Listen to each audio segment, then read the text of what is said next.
I'm a presenter, content creator. I offer services as well to build platforms.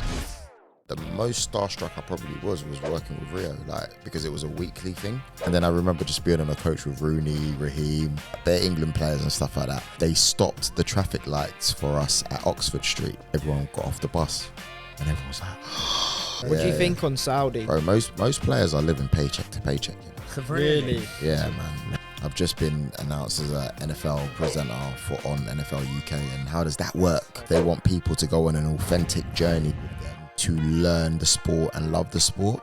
Cristiano Ronaldo just dropped a YouTube channel and got 50 million subscribers in a week's time. So nuts. LeBron James can't do that. Tom Brady can't do that. Footballers can. Are Arsenal ever going to win the league? Welcome back to another episode of the Multipliers Club. We're here today with, well, if you watch football, you're going to know this guy. And especially if you're supporting Arsenal, yeah? Come on. Joel Beya. Come on. How you doing, boys? Yes, mate. Yes. Thank you for coming on. Thank you for having me, man. Appreciate you guys you all coming look on, so clean and dapper and stuff like that. You That's should have told me. You didn't tell me the dress code. Hey, listen, I came all relaxed. You're looking good. Thank you, my brother. How are you?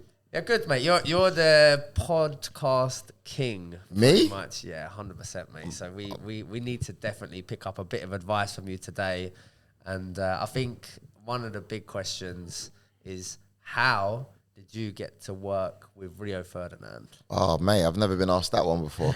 No, to be fair, I started up something called CheekySport, which was like a platform, content creation platform, YouTube, the whole lot. 2014 now, actually. And as the years, and then I started doing it with my friends. And I had friends that are doing really well. Some of them are still in the industry right now. Some of them are in music. Some of them are in tech. But we started doing YouTube and literally built the reputation up with the company CheekySport, and not only in front of camera stuff but behind the camera stuff. Giving nuggets to companies, brands, and just building good relationships. And then anyway, as the years have gone on, in 2018. By this time, we already had a massive buzz. We're doing really well. And I had a shoot with a bunch of YouTuber friends at St. George's Park. And we also had the shoot with Rio and Rashford. So by then, I think Rio had already seen a bunch of our stuff flying here and on socials, because he really does keep himself tapped into socials. That's the thing about him.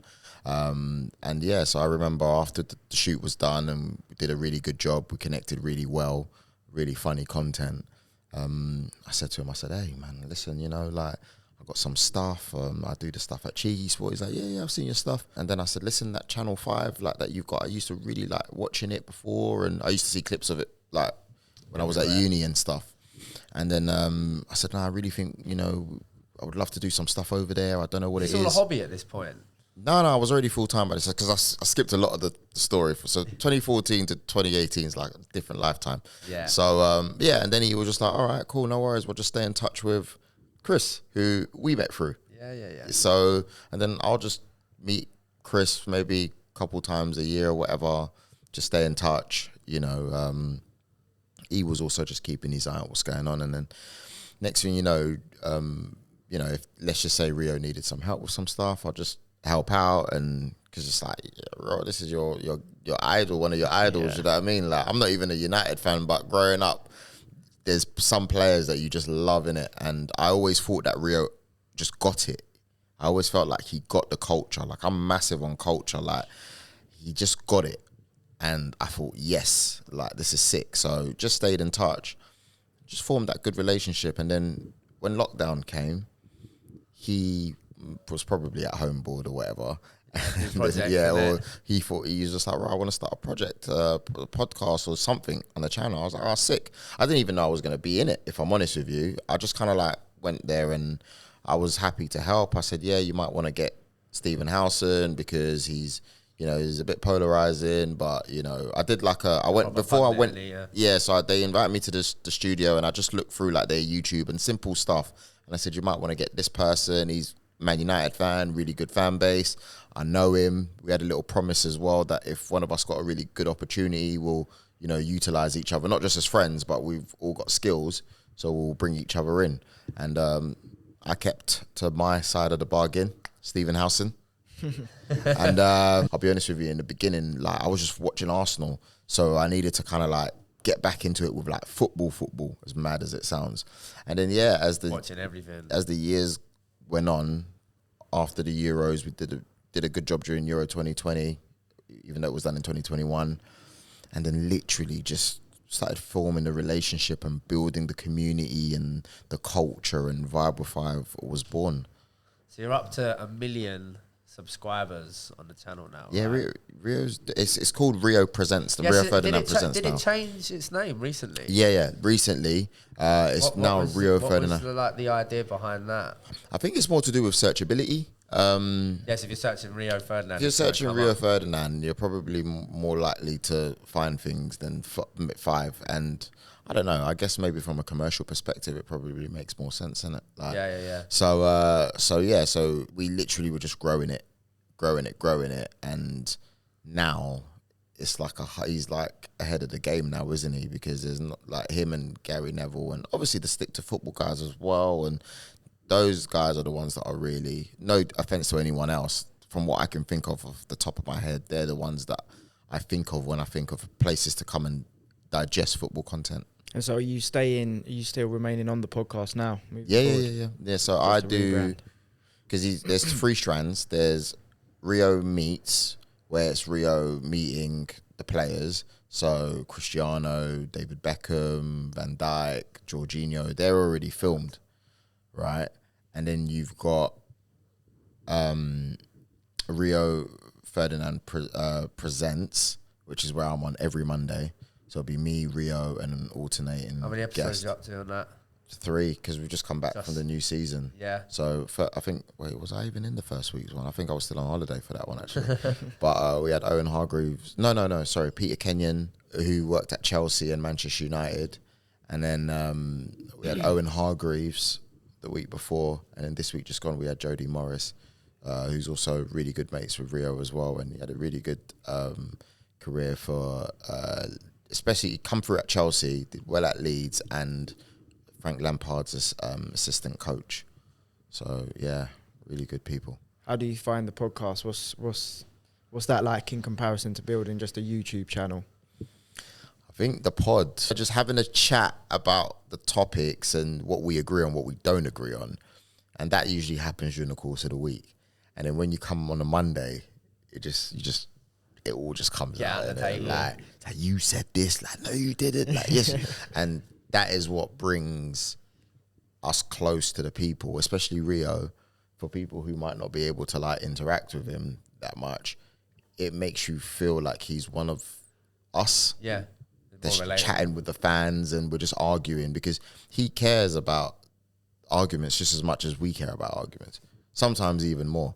And the wicked thing is, we have a culture where we don't just have to disagree to agree with each other. Like, mate, you're talking about someone who's got England experience. So for me to come and tell him I disagree and someone should be playing with this formation and he's rubbish and you're wrong, it's wild. But that's the good thing about the atmosphere that's been created, and you want to keep that because A lot of your content is just like, it's fun, isn't it? Like you can see how well like you got like synergy between even just the guests and stuff you got on. Like it's proper like the football changing room like banter. Yeah. And you just have it in front of the camera. mate, I guess it's That's probably one of the reasons why it's probably done really well. yeah, because if you're just going, I agree with everyone, it's not about, you're not there to disrespect people, but then sometimes you can have your own opinion. And Any heated stuff on the camera? I mean, I piss people off when Arsenal are doing really well because I come Same in. as all Arsenal I fans. come in with cigar and shades and sometimes Andrew Tate cake. stuff. Like, I'm on hype, and it's not even a real cigar; it's an e-cigar.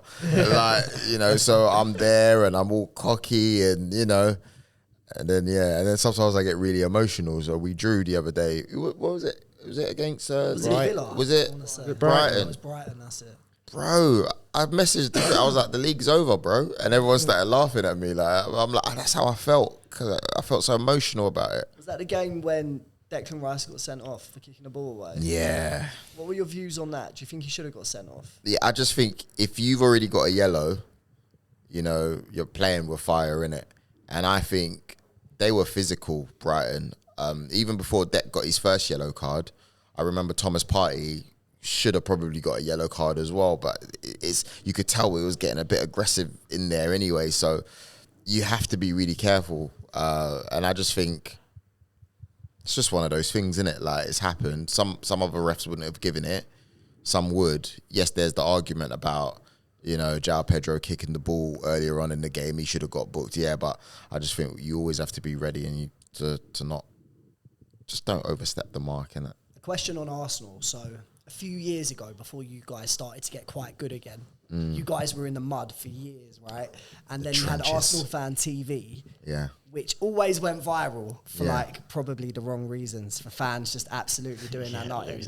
What are your views on Arsenal Fan TV back then? Was that good for the club, or did it make you guys look more like a joke? I think,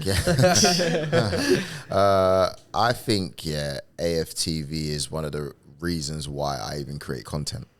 I know Robbie really well. He's always been good with me from day one. I do think sometimes there have been polarizing characters that have not always said the right things. Some of them even people that I know. I know Troops well. Troops is my boy. Blood, fam, all of that. I actually got Troops involved in content creating. I just didn't know he was going to go, that far. And sometimes some of the things he says, he'll say he went over the line, for reaction, probably, isn't it? It's entertainment. That's who he is. No, he's actually like that. Filter, he's right? He is the maddest, most loving, but maddest guy you'll ever find. Like, sometimes it's just like, would you calm down? So passionate. Like, it's ridiculous. And he's like a real Arsenal fan, like really is. So I think there's good moments where, it's pushed our brand further, but then obviously there are some bits that some individuals would have probably gone over the line. But I guess what still the voice, isn't it? So, and when things are not going well, the voice isn't going to be not going to be good. But if you look at Robbie now, still going, still making a lot of money, doing well, even when Arsenal is doing well. So a lot of people probably thought he was going to come and go, but I think more than anything for me, when I look at it, I think, wow, this guy has been able to single-handedly with his team building a content creation empire. You've got DR Sports that he does as well. Bigs up content creators. Do you do any work with them? Yeah. I've done quite a lot over the years. I try to pick my moments. So, for example, when Arsenal were doing too bad, I just didn't want to go in front of the camera because otherwise you might end up saying something that you might regret. Passion comes out of you. Yeah, and I still work with the club as well. So, you want to make sure that you balance the relationships. What guests have you had on that have surprised you?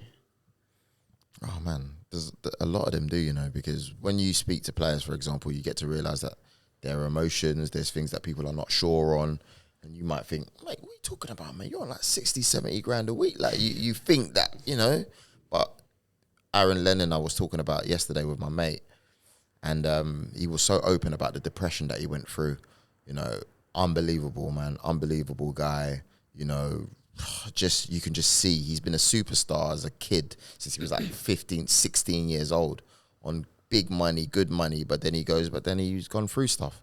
And for me, those are the ones that really count. And I've got to speak to almost everyone, you name it. But that one stood out. Kevin Prince Boateng, who used to play for Spurs, Portsmouth, AC Milan, German international. His stories, like, till today, it's probably my favorite podcast I've ever done. Like, incredible stories. Like, and they're not even like, they're big names, but there's other bigger names, but I feel like their stories, the values of what they've told, like the stories they've told just hold so much value, man. I've seen a lot of the clips of that podcast with Boateng. Oh, mate, incredible stories. Just because you're spending the time with them and especially talking about something, probably going deeper with them as well. Yeah. It's more humanised because obviously most people just see them on TV just kicking ball and you just think their whole life is football and it's like, they're earning 100 grand, but they still go through the same stuff as... Mate, there's hierarchies everywhere. They'll tell you when he's giving us Messi stories, he's talking about Messi being on his phone before semi-finals of Champions League against Liverpool, just on his phone, and he's just thinking, how comes he gets to go on his phone? But the next thing you know, he goes out there, smashes it up, they go, oh yeah, that's why. Just like those behind the scenes stories that you would have never ever thought or heard of. That's super high profile. You've worked with a lot of like high profile people. Yeah. Ever been starstruck? I'm to be honest with you, when I really think about it, the most starstruck I probably was working with Rio, like, because it was a weekly thing.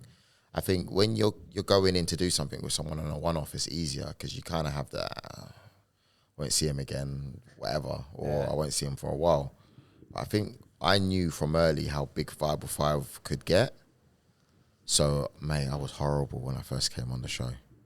Like, really bad. Remember your first episode? Bad, bro. Like the first, like... Even though you were so used to creating content for a long time. The first 10, 12 were probably, like, shocking. Have you ever seen, like, Gary Neville clips when he first got onto Sky? Yeah. I watched them the other day. Random They ones, put them on, like, the Shade Bar, and I'm just baiting. Really? I've seen one literally the other day. I was worse. terrible. I was worse than that. Yeah. Like, really bad. But they make great clips now, though. I don't know. I don't ever Harry, want go to back see them. into Joel's YouTube in the history Oh, and my get Lord. some clips out. Yeah. But that's it. That's why you just got to start somewhere, don't you? And you improve so much. Yeah. So Lot of much. We've spoke about our first episode on the podcast when we filmed. What was it like? Shit. It was so nerve-wracking, I was so tired after because it took so much energy. I was like, I need to listen to Not worry every about single what you're word. saying, Like, do I yeah. speak next to her or not? Like, and after we filmed 2 that day, I think, and after I just felt so tired, like that was knackered. it, I was yeah. like, oh my god. Filming the first episode for me, I was shaking under the table. But I watch it back and I look like I'm coming across quite confidently. But I remember the feeling, down, yeah, like bro, it happens. anxiety. Yeah. But now it's a lot easier than it was in terms of like the nerves. It does get easier. Do you guys do, besides guests, do you guys just do a podcast? Yeah. We yourself? do, yeah. That's really We're good. mixing it up now. Great practice. Yeah. I think that has probably allowed us to get a little bit more natural and into our personalities by doing the ones us for. And then obviously you can bring that into the ones with the guests. And I think what you want is you don't want to be guest reliant.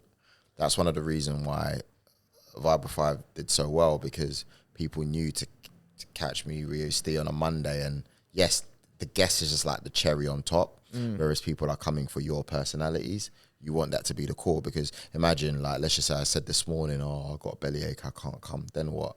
You know, so I would really encourage you guys to keep doing what you're doing, and you all, even by looking at you all kind of like have, you know, things about yourself. You know, you got people that dress you. Do you know what I mean? Like, you're the slick one, apparently hench to the group. Do you know what I mean? Like, you know, you're Mr. Palace. Do you know what I mean? Like, you know, everyone's got different parts of their personality. You know, like, and you just want it to shine. Yeah, that's what we're struggling with at the minute, like trying to get that across. Like, it's just that we're 50-something episodes in, and yeah, we're just trying to just build and build and build. It's probably going to take another 50 till you're comfortable. Like, it's just so crazy, but every one you're doing is almost like a training, and you're gonna develop your own characters. Like, some of them are going to be a little bit more extreme for the show, but try different things. Like, and be really, like, try to be yourself as much as possible. There's nothing that beats that, man. Like, nothing. Who's the most high-profile person you'd say that you've like worked with and done an interview with? I don't know, because there's different people that are hot in different seasons. Have you had like Ronaldo or Messi? I haven't done Ronaldo, Messi. I've met Messi briefly. Shake hands? But no. But there's I did a series with Tony Cruz, who just retired from Real Madrid recently. Got to go back out there in a couple of weeks as well and do some more stuff with him. So Tony, I remember when Raheem Sterling was like the hottest thing in England at one point. I did some stuff with him. Again, Marcus that goal Rashford. that weren't a goal. Was it World Cup? Yeah. Smashed it into the side net, and I remember celebrating. Everyone Yeah. celebrating. The goal that weren't a goal. David Beckham as well. I didn't do the one with Beckham. That one was Rio. Yeah. To be fair, I still haven't. I don't even know if I've seen David Beckham, man. Oh, that one. Those are like your childhood idols. Yeah, You know, like, Are you like you was a big fan? Really? I remember when I was younger and I was in the pub. I don't know how old, like 6, Yeah. with the pint. I had no pint, but I had Beckham on my back, and it was when England Beckham scored the free kick, obviously, against Greece. And everyone in the pub gave him money. It was mad. Everyone was just giving me money. It was sick. That's why you love him. I remember in school, everyone would copy David Beckham's haircut. Yeah, had the Mohican. K-rolls. The boots. I mean, I've spoken with Rooney. I've done 1 or 2 things with him. I did some really sick things with Rooney, actually. I remember I did a launch with Nike. Like, this is like 2016. And it was like, till now, shout out to Kerry Williams, man. Like, we were like blowing up on the internet, but she just met us and she really liked us. Me, David, and we snuck in our boy Raheem as well. And literally we did a competition for kids before Euro 2016. They thought they won a prize for us to go bring the England coach to their areas. I'm talking like Battersea, like Bermondsey, like local areas, yeah. And then we get the kids on the coach, and then they would get to this store place, pick out all the kit, and then by the time they got back on the coach, all the England players were on there. That's mad. It was insane. Like, and then I remember just being on a coach with Rooney, Raheem. Who else was there? I know Jamie Vardy cancelled that day. I think Sturridge. It was just like sick, like bare England players and stuff like that. And then they stopped the traffic lights for us at Oxford Street, literally. So they had to work with the bloody council or something, or whatever. And then when the traffic light stopped, the bus came in the middle of Oxford Street next to Nike Town. And then everyone got off the bus. And everyone was like, it was the craziest moment. And you can imagine the kids, they're just thinking, oh my gosh, what are we doing here? I'll be so gassed. And then, just speaking with Rooney at the time and speaking with these players, it was just like... How do you get these jobs then? Is it like, have you got your agent or... I've never had an agent. So they just I've never had an agent in 10 years. Yeah, we never had an agent to the point where we just learned to negotiate stuff ourselves, to the point where maybe one day I'll open up my own. Yeah. But there are like people that I'm interested in talking to going forward just to spread my time, and we'll see how it goes. So these brands, do they just outreach to you? Both. I just think both. And once you've got that reputation and working relationship with them, it's obviously... Yeah, but I think some people just think you just reach out to people and that's it. I think it's like anything, innit? Like any business you're in, everyone likes someone who can kind of like give them a bit of value, innit? So if you're just reaching out to people and you ain't got content and you haven't built up your audience and it's going to be much harder. Whereas if you're a known figure or people see you in your industry or they know about you, then they're more likely to get what it is that you're looking for because the other person's getting something in return as well. So what's the main type of jobs that people bring you in for? I'm a presenter, mostly content creator, and I offer services as well to build platforms. So what's sort of the split? Is it mainly like 80% on your face on camera, or because you said you do a lot of stuff behind the camera? Yeah, I'll probably say majority presenting because it's quick turnaround jobs. I think projects are longer, isn't it? Yeah. So, but you might have a shoot with Ribena on Tuesday, and then on Thursday you're with Nike. It could work like that. You've met a lot of huge figures in the football industry. What would you say is one of the biggest mistakes that footballers make outside of football? I think attitude is important because when you're a footballer, you're literally in your own world. And you can look down at someone and think, it's just a content creator or it's a no one or whatever. But I think life comes at you really fast, especially people when they retire, they realise that, oh, crap, you know what, football's done. Some of these people that I really kind of like didn't really take seriously, they're actually got a brain on their shoulders. Like, they have, like, knowledge that could help me further. But if you've just been a prick your whole time, then I guess you're going to struggle with people even really wanting to like work with you, because you might get some people, but they're not going to be good quality people because you've naffed them off. And then sometimes you can look, and we're in like the beginning of your journey here, and I will take your journey as serious as I will take anyone's journey. You know, you've asked me to do it. If for example I haven't done it in the past, it was genuinely because I didn't. I can't remember, not because I'm like, because I have no doubt you guys are fantastic personalities. You look slick. You lot and you're willing to invest time and effort, I won't be surprised in 3, 4, 5 years and maybe even sooner, if you have the biggest podcast going with the biggest thing going, and people remember. They go, oh yeah, I remember when we remember when we started, da, da, da, da. And that's how relationships are made. But a lot of these footballers, not just footballers, but people in general, sometimes they look down on people, and you should never do that. I listened to an interview with Gary Neville once. I think he was on Diary of a CEO, and he was really saying that when he was in football, playing for Man United, he used to save most of his money, invest, and then you had people like David Beckham, he'd show up in a new Ferrari every single day, the freshest gear.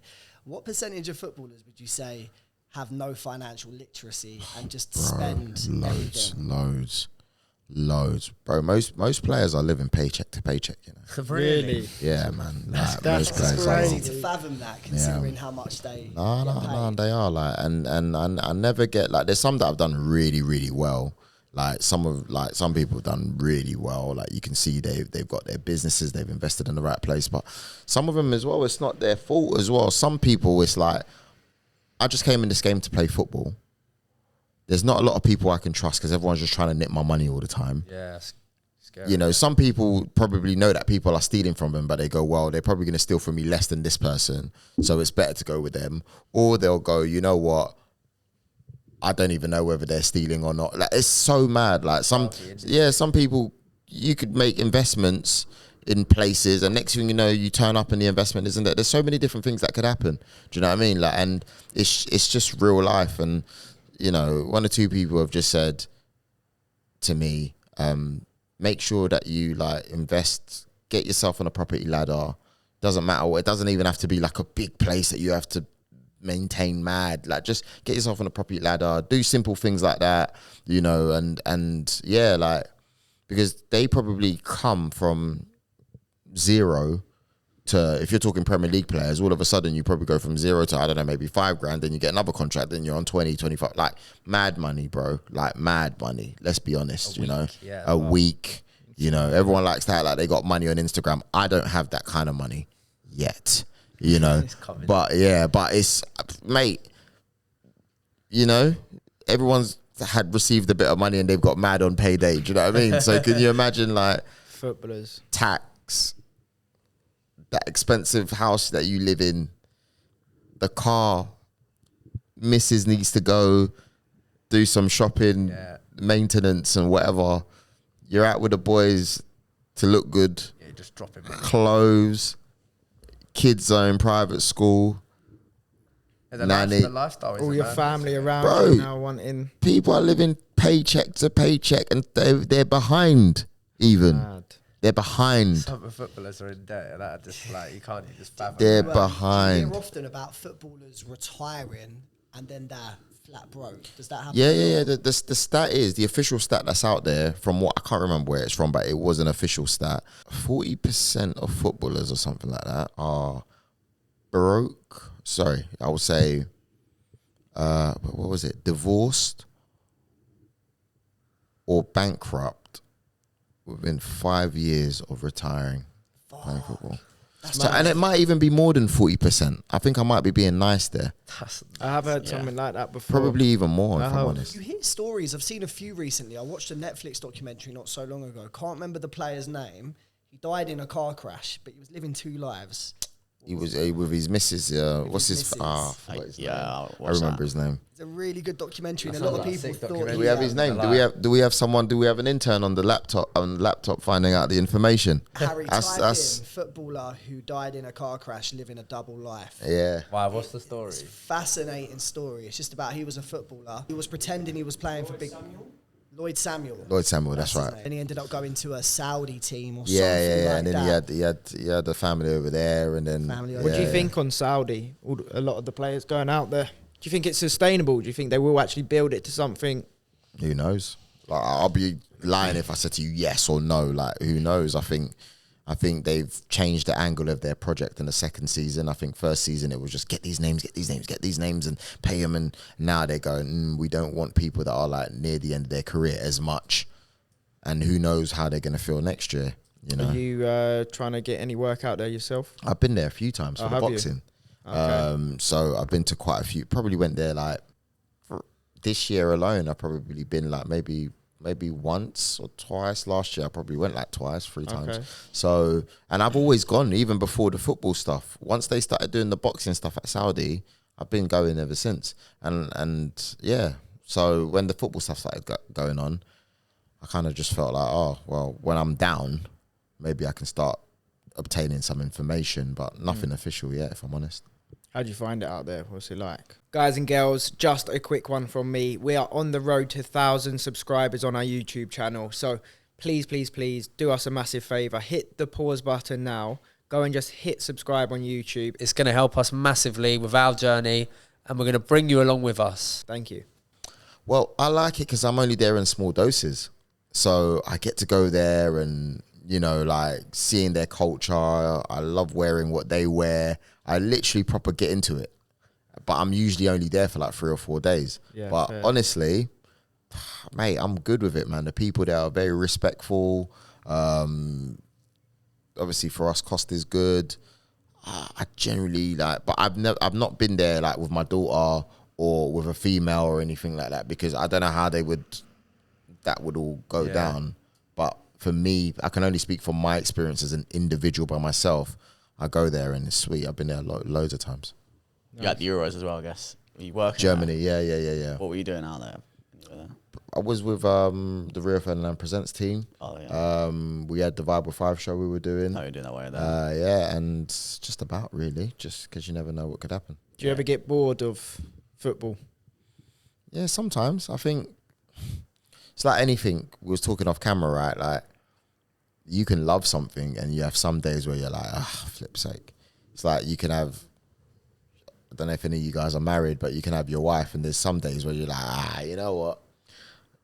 Today, you're not the one, you know? It doesn't mean like you hate them, or her or whatever, but it's just like, you might not always be feeling it, innit? To say the least. But overall, it's the love of your life. And so, other sports, are you into any other sports that keep you? I'm trying to get into other sports, man. I mean, I've just been announced as an NFL presenter on NFL UK. And how does that work? If I'm trying to get into it, they've literally got me in because of that reason, because they want people to go on an authentic journey with them to learn the sport and love the sport. And with the energy that I show on camera, my willingness to learn, we've got a project that we're going through, myself. How does that work with NFL UK? Are they bringing like the teams over from the States, or are they like completely creating like a new, obviously not new sport, but a new league? They are coming over in the UK. Yeah, I'm commenting on the picks. So I'm going to be on a show called The Weekly Blitz. So literally talking about the best picks in the weekend, top 10 picks, because it's a way to know about the NFL without always watching everything. Do you see what I mean? So digesting the information in small doses. And they are coming over in the UK in October. Okay, what do they come for? Like a tour? Like a Super Bowl comes here every year or something? No, not Super Bowl.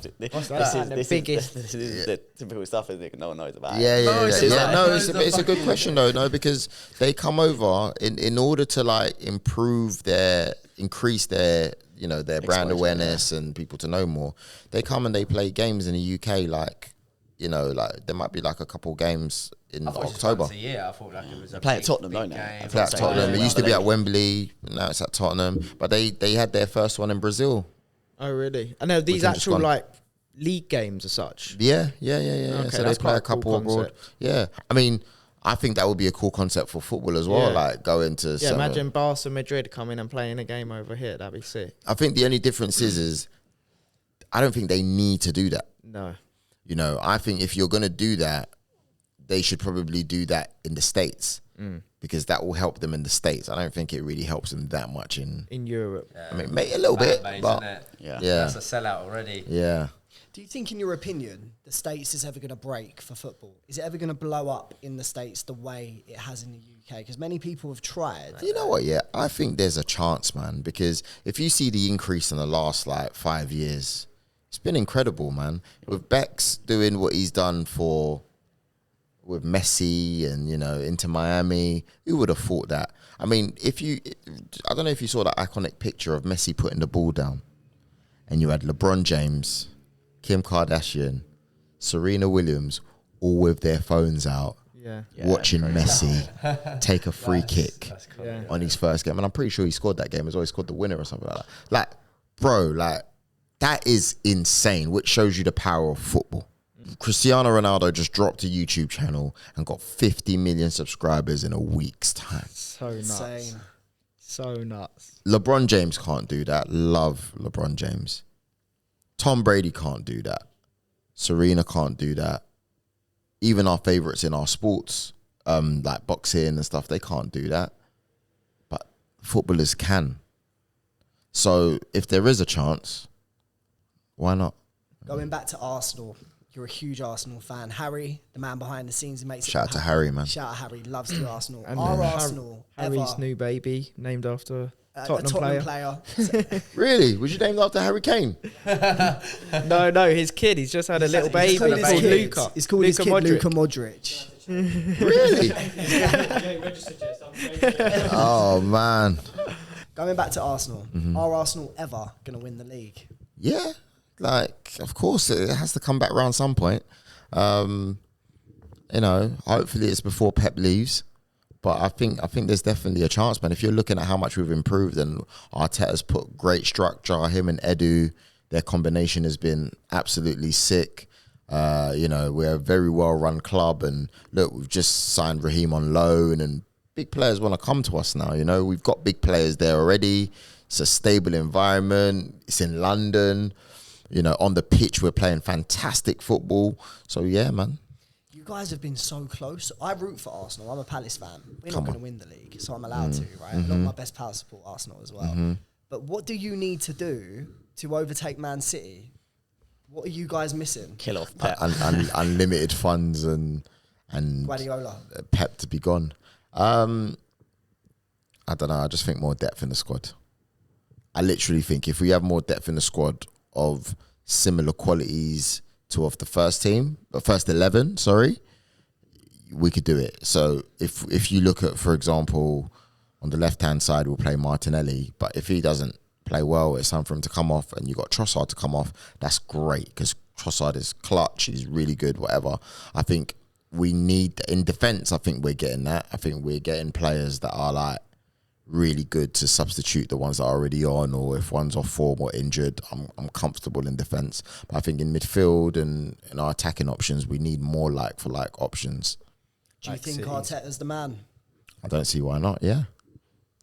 I always remember that time when it was like everyone wanted him gone. Obviously, that couple months is so good that he didn't, and they kept on to him because that was my theory is Arsenal fall off. This is their good spell, and they fall off. They get all gas, and you don't win any trophies, mate. And your second spell, your owner needs to be investigated. Did he not just sell a hotel to himself and a training ground? What's all of that about? Smart businessman. That's what it is. Crazy. City play the same game. Their sponsorship is the owner just moving money around out in the Middle East and then coming straight back into their pockets. So Newcastle as well, right? They all are playing. They all play the game. It's just if you've got the money, I don't know why they can't spend it. I'll just let them spend it. I don't know why there's a cap. Just let them spend it, whatever they got. But then I guess what they're saying is it makes it less competitive, innit? Because then you have the likes of Palace who. They're not going to, they want to make it. The Premier League is probably the most competitive league, even though there is still a huge gap. But I guess they just want to make it a little bit more fair. I think it makes it more fair, I guess, for most of the teams. But it's like, it keeps those teams at the top. They're way harder to catch up with now. If you're Newcastle getting that money, you can sign good players, but you're limited now. So it's going to take you ages to try and get anywhere near City's level because they've already got it. The mad thing is, though, with Newcastle, that first season, they didn't even spend. Everyone's thinking they was going to go crazy. They didn't even spend, and then they came fourth, didn't they? Yeah. They bought a few players, but nothing crazy. Yeah. And the impact was still just. Yeah. They come fourth just from. Newcastle have always been a big club, so it's good to see them getting out. They're the proper back. I've always liked watching Newcastle. Yeah. So it's good to see. I had the chance to. It was at some premiere, and I met what's the lady called again? Fantastic woman that works there. No idea.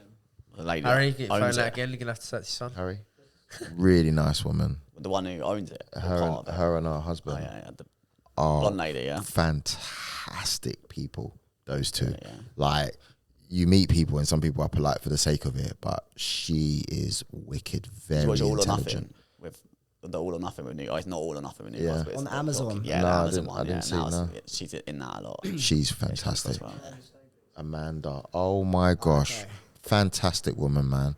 And they're so open, and we proper spoke about Newcastle, about Arsenal. We was at a bloody premiere. I was hanging with her husband, and they had like one of their mates who was a doctor, and we were just chilling like the majority of the night, like, and we're just talking, and she really knows her stuff, man. And I remember at the time, she asked me, she's like, oh, what's your thoughts on Arteta? I was a bit more, I was like, I don't know. Like, it was just before we had a really good season. I'll be honest with you. I was a bit like, And she was just like, no, trust me, he's really good. We looked into him as well. He's really good. Like, nothing but praise, man. She's a very positive person, very business-wise. And I think the only thing I did as a mistake is I should have actually reached out and took her contact details, because she's like, you need to come to the box for one of these games. I'm inviting you, blah, blah, blah. I was like, yes, I'm going to be there. So I don't know how I let that one fumble. But Use the outreach to her somehow. I know. You know people in high places. Yeah. I'm sure you could get a number. I think I've got pictures of me and her on the night as well. Like her husband as well. Like, he's a great guy, proper like good family man, very smart businessman as well. And we're just talking about just growing up and our kids, and like I've only got one, but I've also got my niece who I also consider as my daughter as well. They're very close, and just solid people. What were your thoughts on Nketiah at Arsenal, and how do you think he's going to do at Palace? I think he just needed a place to be trusted, because I think players like that, they're confidence players. They need teams to be built a little bit around them. If you look at all the age groups that he's been at, he's pretty much been the man that they're relying on, the goal-scoring man. Eddie Nketiah, breaking goal-scoring records. Eddie Nketiah comes into the first team. He has that for a little bit, gets the new contract. And then obviously there's injuries, there's things that happen. But when you feel like you're not the main man, sometimes it's hard for you to get those run of games and do what it is that you usually do. He's been quite a controversial character at Arsenal, I feel. A lot of people hate him. A lot of people like him. Hate him? My friend Anthony, he'll be watching this podcast as well. He's always hated Nketiah. Really? Yeah, I don't know why. He doesn't. I think what people feel is he's just not good enough for the squad for Arsenal. I mean, we'll take him at Palace. Don't get me wrong. I'm happy to have him. I think he's going to do fantastically well at Palace. I think he's going to, because it's about him now, and he's got other players that he can kind of like relate with there as well. And Adam Wharton, that's going to be big for him. Eze, you know what I mean? Like, it's a shame you lost Elise. But Yeah, no, that would have been Elise great. was I great. thought we might have got Europe if that happened. Yeah, if we but kept Elise, but yeah, but I feel like your spine is now strong, which is what you need. Where do you think Palace can go with this team? I'll be interested to get your critique on that. I think if they all ball out, man, like, I still say that maybe top 9, top 10, top 9. Because it's hard. That top 6 and stuff is really hard to crack. You got Arsenal, City, Liverpool, United, Chelsea, Villa, yeah, I thought we could miss you out. Newcastle, You didn't say Spurs, did you?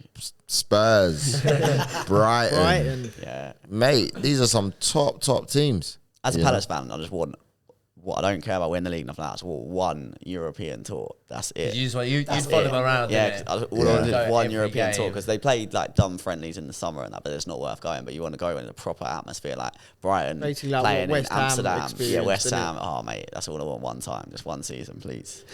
Yeah, I want I think you'll football ever gods. see, or we will ever see in the history of football again, another Leicester story. Complete underdog, recently promoted. That was a madness, wasn't it? It's still crazy now because they just got promoted. Yeah, like, the whole story is mad. Maybe one. Like, they come far and few in it. I don't think you're going to see them like often. That was a madness. But yeah, So like, mad. so good, innit? When you look back at it, That man, was you cool. go, what a It was story. great. And Jamie Vardy, bro. Oh, yeah, he's what a legend. guy, innit? He's just something special. Do you chill with a lot of the players? Obviously, like Arsenal's like your thing, and like you love them. Like, do you then? Not really. You don't like chill Not with really. them outside of Nah, work? because maybe I haven't pushed for it. sometimes I feel like doing things and keeping it professional, having organic relationships is better than just trying to force it. Some people, they love it.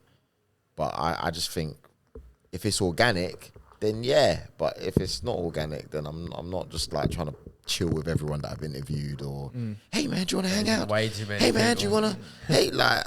Problem is they probably get it so much as well, and you sometimes don't want to be that guy, right? It doesn't Need cross to be, my yeah. mind. Like, if I'm honest with you, it doesn't cross my mind. We've all got things to do, right? Doesn't cross my mind. For you growing up, who was your biggest football inspiration and why?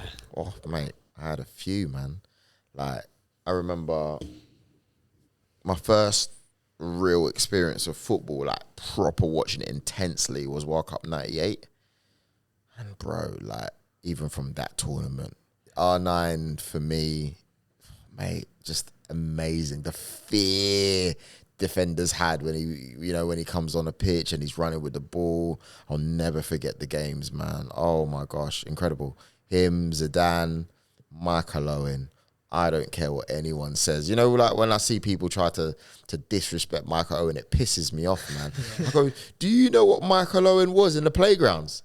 Do you know who that guy was? Like, every kid wanted to be Michael Owen. Black, white, doesn't matter. Owen was the first young, for the new generation anyway, like that first young superstar, 18 years old, like smashing it for England. Ballon d'Or, But I'm talking even before that. Like, I'm like before the DVD, Michael Owen, Argentina, Romania. Like, even just speaking about it is so exciting. And I remember, like, I got to direct something where Harry Panero did a show with him for 5.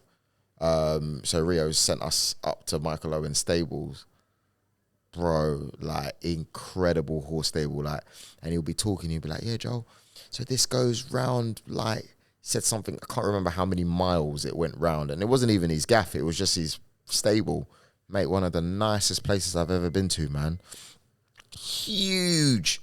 I'm like, this is the Michael Owen that I imagine, you know, like, it's like he's like a king, bro. Like, he owns mad land. Like, it's the craziest thing I've ever experienced, and it was brilliant because that was my idol growing up, you know. So even when I was there, That's a dream, innit? I was just like, Dad, I'm with Michael Owen. Oh, I love that. You know, like, cool. So Owen, obviously Thierry Henry, Ian Wright, you know, they're really big pillars.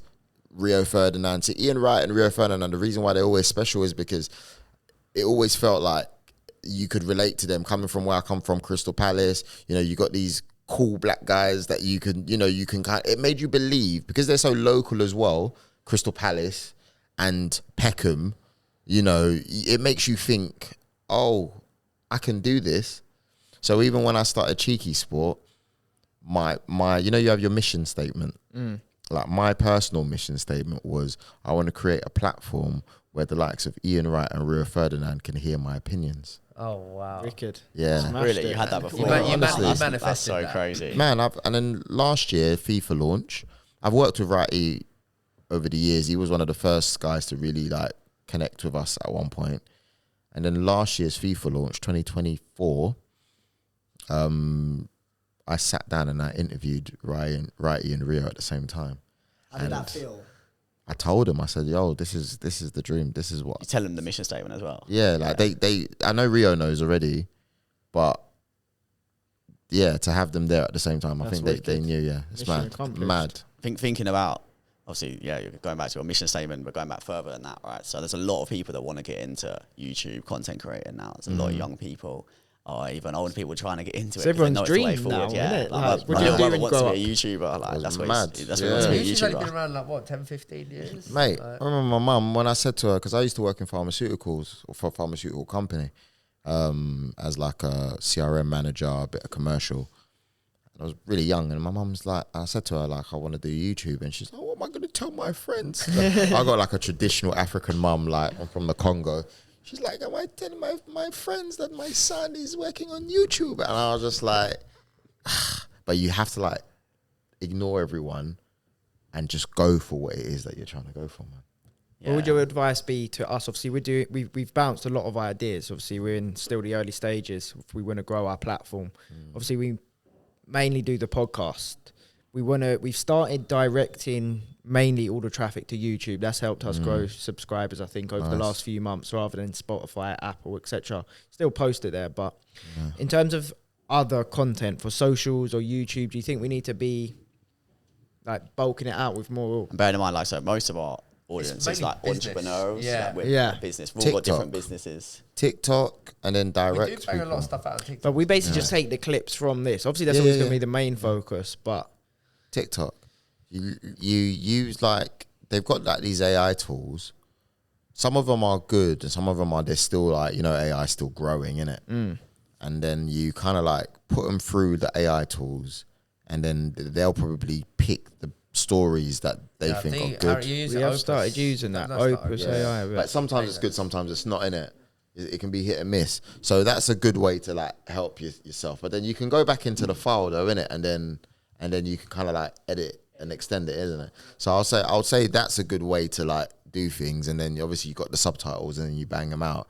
But then I think I would also make sure that you've got like end cards and stuff like that to direct people to your YouTube. What? Like things where at the end of the clip there's a message or there's something that says watch the full version on YouTube, or I don't know, somewhere on the makes screens. sense. Yeah, something where. Because this is really just a hobby of ours. Like Luke was saying, like, it's mainly business. We get a lot of business people on. Obviously, we all have our own businesses, so you know we kind of just get mentored by the people. But obviously, like this hasn't made really a penny since we started. It's not going to in the beginning. Yeah, and obviously, we're just grinding it out. Have you got any tips for us to like what we should be aiming for and where we could monetize from a podcast? I just think it all really depends on. I would look around you guys. I would look around and go, who is your competitors? Who are people doing similar things to you? And then you look at what they're doing, and even if they're so far gone, try to like look at the ones around you who have just started, know your market, because there's loads of people who are doing podcasts who's similar to you. But then at the same time, go for others that are like really big, whether it be the Stephen Bartlett's or whatever it is, and then just go, all right, cool, what is he doing that we could be doing better? Like literally break down and study it and really grind it. Like if you do it that way, you're just aiming up, aren't you? You're aiming up. You know, you look at your designers, you look at their design, you critique it, like how can our design be better? How can you, and if you really break it down granularly, after a while, give it a few months and, you know, you'll realize that your product would have been better, which then gives you a better chance of growing and stuff like that. And then just seeing how many times does Stephen Bartlett post? Like how many times? I don't know, but how many times is he posting? How many times is that competitor of yours posting? What's your numbers like this month? How are you going to push? You go, all right, cool, I want to get 500 this month. What are you going to do to push for that 500? You know, who have you reached out to? How many people are you reaching out to per month as guests? Yes, you know, you might have a 90% rejection rate, but, you know, how can we improve it? Have you been on LinkedIn? Have you been using LinkedIn Premium? Have you, you know, you start to ask these questions. What businesses are you guys involved in? So me and Sam, we've got a marketing company, digital marketing. Joe's design and build. Design and build company. Jake, you know what Jake does? Travel man, the travel entrepreneur. Yeah. So it's like, is there anything you can do for someone in order for you to, you know, to get something back, or is there anything? Just thinking, I don't know. Yeah, so that's all good thoughts. That's good. To be fair, like it sounds like we're on the right path because we've done a lot of this already. Like I've done a whole analysis of like all the other podcasts that are doing well, getting views. I literally did note down how many times I post a week, thumbnails and stuff like that. Because I suppose the Ferdinand Presents has got like a proper big production team around designer, it. Obviously, you're in front of the camera. And there's obviously quite a few guys behind the camera. Do they give you like an agenda and stuff? Do they have a big team? Do you have a big team? Yeah, but it's sometimes it's not about having a big or small team. Just look at your thumbnails and find out someone who can do a better version for you if that's the case. Yeah. You don't need 5-10 people to. How many times a week are you doing this? We do one podcast a week. One podcast a week. On one, that's one on YouTube, right? And that's all you need. You don't need to hire. You don't need a production. Harry's full time, so yeah, like so, and it's no shot at if it's Harry doing it. And look, I don't know what it looks like if I'm honest, Harry. It could be rubbish or it could be great. But thumbnails are kind of good. Look, there's one on the screen there.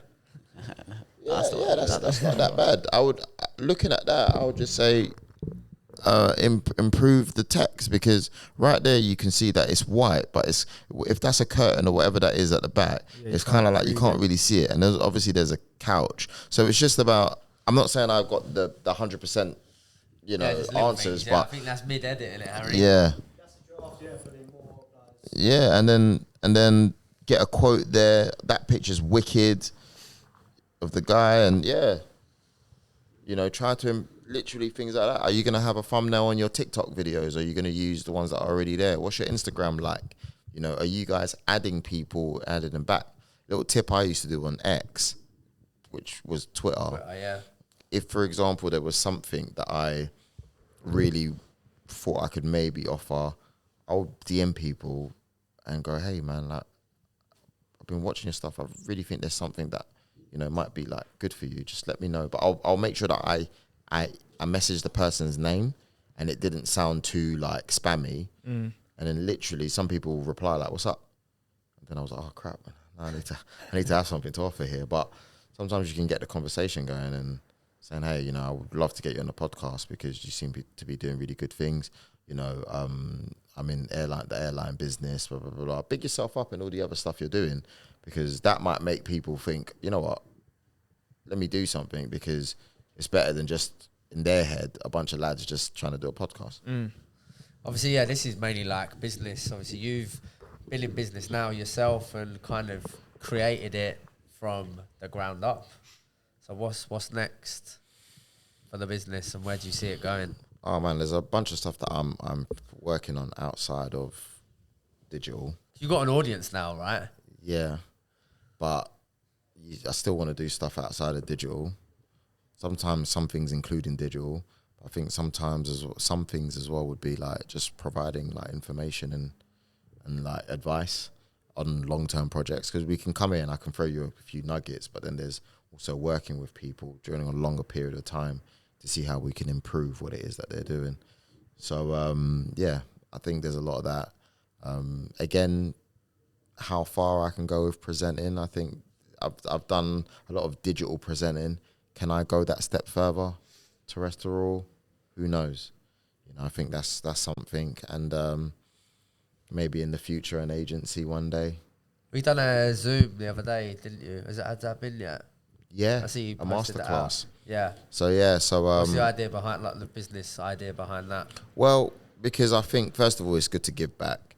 There's going to be a young Jake somewhere who wants to get into either your business or any of you lot's businesses, and to be able to give back sometimes I think is really important. But then at the same time as well, there is actually a demand for it, even though it was free. Did you get a lot of people? Mate, I was surprised. But everyone's trying to get into digital, so it makes sense. Yeah, you got so much value to offer. Yeah, and they joined, and it was really good. There was like business people there. There was like young people there. It was such a mixed bag, like male, females, males, different ages, different backgrounds. It was sick. And then, funnily enough, I then bought the idea because I've got a relationship because of the content with like different companies, and one of the major platforms, I can't say yet because I'm still waiting for it to be confirmed, but they want me to take it and do it with them in a couple of months' time. And it's still mine, but we're going to be doing it at like some HQs and stuff like that, and inviting people to come along. And if you lot want to come along, you're more than welcome to come. I love that. Yeah, that'd be cool. Definitely. So I got like I think they'll give me like a guest list of like, I don't know, maybe like 50 people or something like that. And then I'll do the online, but we'll also be live and put on drinks and stuff, and it'll be good. Exciting. Yeah. How can people find you, for the listeners, on Instagram? What's your tag? We'll put it on the screen. How can you put it on the screen? Or any of your other YouTube channels as well? Joel Beya 1 on Instagram. I actually started Joel Beya TV just before the Euros. I need to get back onto it. But Joel Beya TV on YouTube. On Twitter, it's just Joel Beya. On TikTok, it's actually CheekySport on TikTok. But if you type in Joel Beya, it will come up. But the @ is actually CheekySport. So for the brand. Yeah, I'm not letting that one go because I started with it, It's big, isn't it? That. Yeah. So. 600-something thousand, I saw. Yeah, man, it's been sick having Appreciate you you on. coming Honestly. on, mate. Thank you, man. It's good to talk Thank you. football. Yeah, talk Thank football. you, man. Really appreciate it.